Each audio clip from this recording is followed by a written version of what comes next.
Vale, bueno, un placer estar con vosotros. Mm. Laura, Rodrigo, directores de El Otro Tom.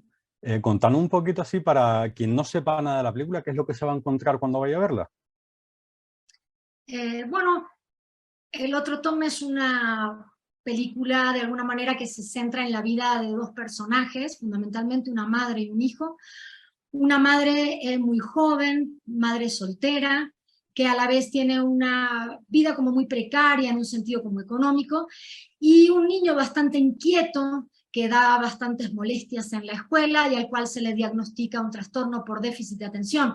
Un poco ese es el centro o el detonador de lo que va a ir pasando en el vínculo este madre-hijo, y esa madre y ese hijo como instalados dentro de una sociedad que muchas veces los observa, que muchas veces los critica, que los cuestiona, y un poco es el devenir de esa mini familia en ese contexto. Ese sería como el centro del otro tomo. En ese sentido, fue muy complicado dar con el casting adecuado. Pienso sobre todo en el personaje de Tom, que al final no deja de ser un personaje muy complejo, con ese punto con el TDAH. Dar con el niño, con el actor adecuado para darle verdad a ese personaje fue complicado. Sí, creo que sí. O sea, sabíamos que la película se sostenía sobre la actuación de ambos, o sea, porque al final de cuentas se concentra en el vínculo entre la madre y el hijo, ¿no? Y requeríamos como, no nos gusta demasiado cortar, creemos que con menos planos, mejor pensados y con un tiempo más largo en las actuaciones, uno puede como involucrarse más en el sentir de la gente, esa es la percepción que tenemos, entonces requeríamos como de muy buenas actuaciones. La búsqueda fue, la verdad, bastante exhaustiva, eh, decidimos en un momento dado hacer la película en El Paso, Texas, y todas las particularidades de la gente de frontera que encontramos, su manera de hablar, de vestir, etcétera, nos encantó y creímos que requeriría la película, entonces decidimos no llevar gente de la Ciudad de México para interpretar a los personajes, sino buscarlos in situ. Y ahí hicimos talleres para niños de forma gratuita en bibliotecas públicas, y fue una cosa muy lúdica donde salió, por ejemplo, todo el salón de clases de Tom y todo eso, y entre ellos apareció Tom, y Tom, curiosamente, no era exactamente lo que buscábamos en un principio, en el sentido de que él no hablaba español muy bien. Siendo hijo de mexicano, su español era muy rudimentario. Y entonces, cuando montábamos escenas y le hablábamos en español, no tenía el mismo tipo de estímulo y no reaccionaba de la misma forma. Su mirada quedaba vacía. Entonces, tanto nos gustó el amiguito que decidimos cambiar todo el vínculo entre la madre y el hijo, que estaba construido con diálogos en español, al inglés, ¿no? Porque ella sí es bilingüe. Este, y nada, y fue como un hallazgo, la verdad es que es un chico fabuloso que ya tenía cosas que le hacían como, lo colocaban en un lugar no tan lejano, digamos, de nuestro personaje, o sea, un chico que hace homeschool, un chico que tiene la singularidad del pelo largo, un chico que por su comportamiento también tenía algunos cuestionamientos en las escuelas cuando iba, digamos, con otros compañeros, etcétera, y que entendía muy bien como el personaje de Tom, al grado de que al final decía, yo entiendo perfectamente lo que le está pasando a Tom, es que yo tengo mucho que ver con eso y no sé qué, y nos regaló como cosas bellísimas, o sea, era buenísimo, por supuesto, también porque Elena, Julia Chávez, es excelente, ¿no? Julia tampoco es una actriz profesional, masajista de profesión, y también trabaja en un call center, y eso sí, es madre soltera, 3 hijos, con muchas similitudes también a lo que habíamos escrito e imaginado para nuestra película, y nada, y la interacción entre ellos se fue dando, la trabajamos, hicimos ensayos durante meses, para que se generaran vínculos reales, para que se sintieran cómodos, para que se conocieran, en fin, con improvisaciones y cosas, y bueno, creo que estamos muy contentos con el resultado, la verdad, de ellos dos especialmente. Sobre eso os quería preguntar porque la película lo que se respira es un tono muy íntimo, muy centrado en las pequeñas cosas, como decís, en la relación entre ellos dos y al mismo tiempo en esa cotidianidad y esas barreras que se encuentran por el problema de salud mental que tiene el pequeño. No sé hasta qué punto buscáis en todo eso, ese punto de realismo, ese punto social, diríamos, o no había una intención respecto al TDA de hacer un análisis acerca de cómo es la situación de muchas familias con menos recursos que están abocadas a, a dejarse guiar por un sistema sanitario que lo deja todo en manos de los medicamentos. Bueno, Sí, en realidad, bueno, abordaste muchos asuntos que creo que están adentro de la película, y de hecho a nosotros nos gusta pensar que la película, de alguna manera eso, sin diseccionarlos, sí toca a través de esta historia, de esta familia, sin tratar de decir nada definitivo, porque bueno, es una película, sigue siendo la historia de dos personajes particulares, singulares, ¿no? Una película de ficción no está allí como para decir una gran verdad o para leccionar o para ser didáctica, pero nosotros creíamos que en la observación de esta familia en particular y de lo que le pasa o de cómo se relaciona con todo el mundo institucional, nos podría dar como algunas pautas, sobre todo como abrir algunas conversaciones que nosotros consideramos importantes socialmente. Una, sin duda, fundamental, es los límites entre la normalidad e incluso los límites entre lo que hoy día consideramos enfermedad mental y si tal cosa es efectivamente un trastorno o es una circunstancia en particular que le está pasando al niño, ¿no? Entonces, un poco, nosotros hicimos una investigación muy larga en torno al Tom, previo a hacer el guión, y de alguna manera con lo que nos topamos justamente es que hay un estrechamiento también de lo que son las conductas que se consideran dentro del rango de lo normal para los niños, y que muchas conductas que en otras épocas eran consideradas con cierta naturalidad con respecto a un niño que era inquieto, que se movía mucho, hoy día muy rápido se catalogan como patologías. Entonces, todo eso para nosotros, que son como preguntas, insisto, no es que la película se vaya a dedicar a dar grandes respuestas, sí fueron preguntas que queríamos transmitir o dejar que respiren adentro de la película. Y sin duda también el hecho de la precariedad juega un rol. En otras películas anteriores nosotros nos habíamos concentrado más en la ausencia del Estado, porque vivimos en México, en América Latina, donde muchas veces el Estado no está allí para dirimir los problemas entre los ciudadanos, pero aquí quisimos irnos a otro lado, y es cuando las instituciones sí son fuertes, que son necesarias, ni quien lo niegue, porque lo son, pero al mismo tiempo cumplen un rol que debieran cumplirlo a veces con mayor delicadeza o con mayor prudencia, porque lo cierto es que cada familia es un mundo, cada persona debiera ser tratada de manera como individual, cada caso en este sentido, ¿no? Entonces, nos gustaba justamente hacernos una serie de inquietudes y de preguntas adentro de esta historia, que están contenidas dentro de esto, como para abrir la conversación con la gente de qué pensamos que es salud mental y cuáles serían los límites también de intervención del Estado en cada caso, ¿no? Y creo también que, digamos, uno busca en las películas encontrar un equilibrio. Creo que todo lo que sucede en ese consultorio con la psiquiatra se reduce a la mirada de los adultos, la subjetividad de la mirada sobre el comportamiento del niño. O sea, es como, y solo ese espacio. Entonces sentíamos que construir una narrativa en los detalles de ellos y hacer una presentación larga de personajes en la casa donde los pudiéramos conocer a profundidad, nos servía como de contrapeso a este lugar donde se omite todo el contexto, que es el consultorio, y en consecuencia hacemos por el otro lado todo su contexto, ¿no? O sea, presentamos al padre en su ausencia, en la ausencia, porque está pero no está presente, presentamos conflictos entre ellos, situaciones, etcétera, que nos permiten ver lo que no se está mirando en ese consultorio. Y creo que por eso fuimos como eso, por eso tratamos de describir las cosas tan minuciosamente y como en los pequeños detalles, ¿no? Claro, entiendo que he tocado varios temas en la pregunta anterior, pero porque al menos esa es la impresión que me da viendo la película. Cuando tenemos por un lado lo que es la relación entre madre e hijo con planos mucho más cercanos, es un detalle como más intimista, pero luego cuando vamos a la parte institucional, sí noto que usáis otro tipo de recursos como tirar de la cámara a través de reflejos, se aleja en algún momento a través de ventanas, entonces se establece también a nivel formal esa distinción entre las dos realidades que vive esta peculiar familia. Sí, era importante, por ejemplo, en la consulta donde se hace como el diagnóstico, ¿no? En la primera consulta, justamente los reflejos jugaban a la idea de que nadie lo está mirando a él. Hablan sobre él, hablan sobre el niño está haciendo ciertas cosas, y apenas le comentan pequeñas cositas, ¿me entiendes? Pero ya están medicando y evaluando, ¿no? Entonces la evaluación es un tanto superficial, ¿no? O sea, porque se reduce a la percepción de los adultos nuevamente.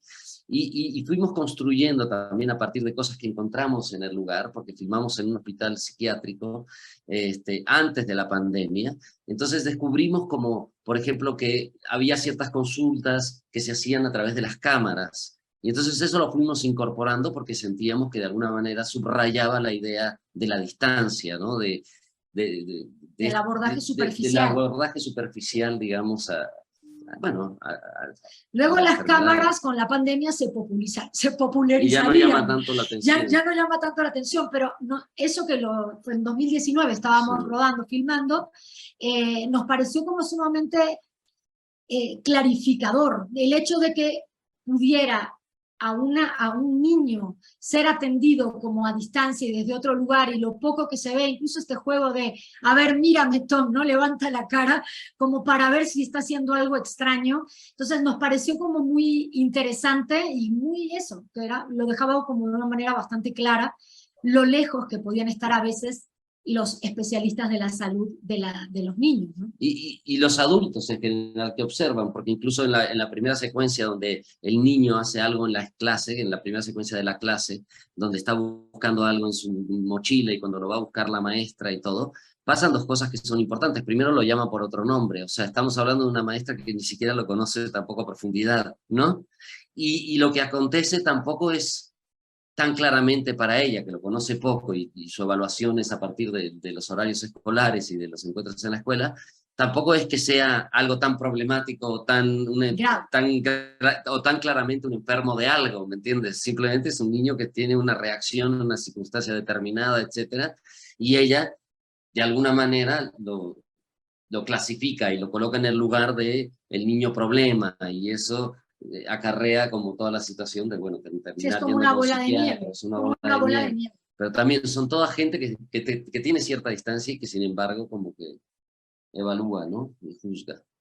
En ese sentido, la sensación que transmite esta familia es que son ellos contra el mundo. Es decir, vemos eso en la escuela, en las instituciones médicas, incluso cuando llegamos ya a la parte legal con abogados. Todo el mundo toma quizá demasiada distancia, entonces como un poco referencia a lo que hablabais antes acerca de estamos en un país donde el Estado está muy presente, pero todo el mundo los trata como un expediente más. Es decir, falta humanidad. No todo el mundo. Bueno, según nosotros hay cierto equilibrio. Digo, si te pones a pensar, dentro de la propia escuela está el maestro de plástica, sin ir más lejos, que es el que de alguna manera le devuelve, si bien no es alguien que tenga poder dentro de la escuela, sí es algo muy importante para Elena. Ella misma lo dice, es la primera vez que alguien me dice algo bueno de mi hijo, cuando él le señala que el niño es buen dibujante o que tiene facilidades innatas para el dibujo. Luego está la abogada, que propiamente es la mamá de un amiguito, pero que de alguna forma acompaña como el proceso, o se pone como a disposición. Lo que sí sentíamos un poco es que ella va encontrando de manera muy torpe, si se quiere, o muy torpemente su camino, ¿no? También hay una médica cuando el niño es internado que la pone en alerta sobre los posibles efectos secundarios de la medicación. Entonces, ella, un poco lo que sentimos es justamente que creo que no le pasa solo a Elena, nuestro personaje, sino que ocurre con frecuencia, que mucha gente queda dentro de este sistema en donde se les indica que le den una medicación a los hijos, donde no se hace mayor hincapié en que hay efectos secundarios, donde no se valora a profundidad lo que podría pasar si algo sale mal, y ella lo va a tener que ir encontrando un poco a los golpes, ¿no? Eso es un poco lo que va ocurriendo. Claro, a lo que voy sobre todo es que en términos generales lo que es la sociedad les trata con esa distancia, pero se pone en valor esos lazos personales cuando es la gente, individuos de forma personal, que deciden, no, el sistema en este sentido está mal, es decir, hay que personalizar, hay que tratar cada caso de forma individual. Entonces, me parece positivo por eso, porque se pone en valor lo que es la comunidad y la solidaridad entre las personas al final. Sí, bueno, nos gusta pensar de alguna manera que todos los personajes van modificándose también como un poquito en esa interacción y cuestionándose. Tratamos, con honestidad, te lo digo, todo el tiempo como de no construir personajes en blanco y negro, incluso la directora o la maestra francamente creen en lo que están haciendo, no es un tema como, no hay mala fe o no hay mala voluntad, no es que... Hasta tienen buenos argumentos, ¿no? La directora, por ejemplo, cuando le dice es tu hijo, pero no es tu propiedad, tiene un punto de razón. No porque seamos padres de un crío podemos hacer lo que se nos dé la gana con él. O sea, entonces, procuramos justamente de tratar de volver complejo porque creemos que no es simple. No es simple lo que está ocurriendo ahí, no es simple la idea de que haya un niño que tenga o no un trastorno y qué hacer al respecto.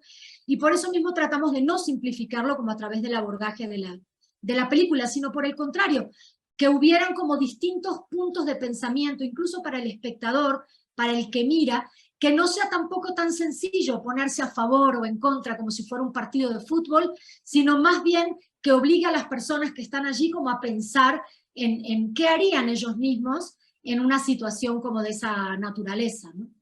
Sí, sobre todo y no juzgar al final. Exacto. Bueno, idealmente. Sí.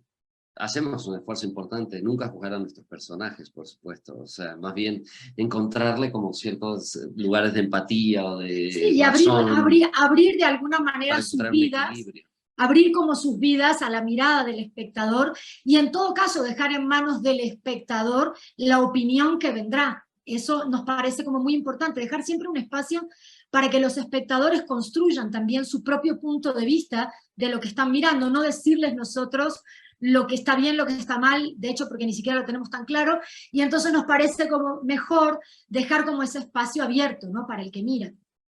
Y ya para finalizar, a modo de curiosidad, ¿se ha quedado material fuera de lo que es el montaje final? Es decir, la película que va a ver el espectador, ¿ha habido material que se ha quedado por el camino? Hay una que todavía ayer la comentábamos con Laura, una escena. Dudando. Seguimos dudando a pesar de que la acabamos ya un par, o sea, hace un rato, ya, con la pandemia ahí, no sé qué, ya la estábamos acabando. Entonces, que no sabíamos bien dónde colocarla, porque, digamos, se va moviendo la propia historia, el guión, con las investigaciones, cuando entran los espacios, etc. En un principio nuestro guión estaba como capitulado, ¿no? O sea, entonces empezaba como con la madre, ¿no? Y entonces mostrábamos a la madre, y era toda esta primera instancia donde está hablando con la asistencia social y todo eso, que la segunda secuencia de la película, ¿no? Ahí aparecía un cartel que decía la madre, veíamos que trabajaba en un montacargas, y luego la veíamos en un examen de audición, o sea, donde ella está dentro de una cabina,